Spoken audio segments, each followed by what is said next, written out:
Service tax. So what is the meaning of a service tax? Tax on the service is called as a service tax. So in income tax, what are you doing? The income tax, the tax will be computed on the income earned by the SSC. That is called as income tax. Similarly, service tax is nothing but the tax which is levied on the service provided is called as a service tax. Say here, there are two parties, X and Y. X is providing some service. Say he is providing some technical service. Technical service to Y. Say technical service is being provided by the X to Y. So the person who is providing the service will be called as service provider, because he is providing a service. So that person will be called as service provider. So here in this example, X will be called as service provider. Y is receiving the service. So Y will be called as service receiver or service recipient, because he is the person who is receiving the service. So in order to compute the value of this taxable service, we need to have two parties, one service provider and other service receiver, because I cannot provide service to myself. I need to provide the service to some other person, so that comes under purview of service tax. Every act will be having its own charging section. As service tax is also coming under the purview of the Finance Act. There is no separate act which is created for the service tax. It is also coming under the purview of the Finance Act. Similarly, as every act is having a charging section, service tax is also having a charging section, which is nothing but section 66B, that provides certain conditions. If the conditions are satisfied, then the service provided will be chargeable to service tax at a specified rate. The provisions of section 66B and the other provisions, what is called as service, we will discuss in detail.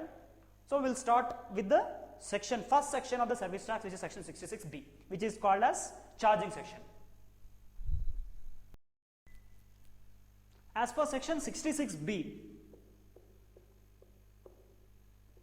there shall be a service. So first of all, in order to apply section 66B, that means in order to tax the particular service under the Service Tax Act, we need to see that there is a service. First of all, there shall be a service. Okay. Similarly, the service which is there, it shall not be covered under the negative list. So there is a list called as negative list. If the service rendered or service received is falling under negative list, then the service is not taxable. It's not taxable if it is covered under the negative list. Similarly, we need to see that the service provided is not covered under mega exemption notification. There is a notification which covers a set of list of services which are exempted under a notification called as mega exemption notification. So we need to look at the mega exemption notification.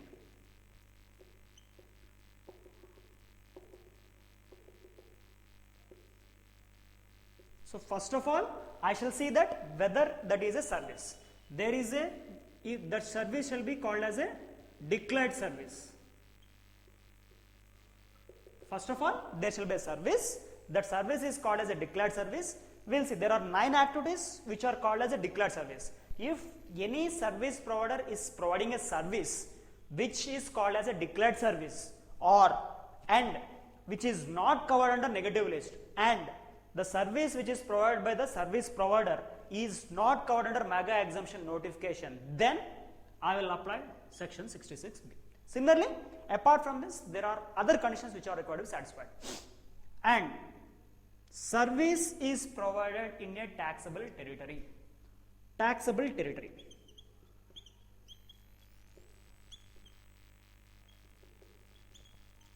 So what is the meaning of taxable territory?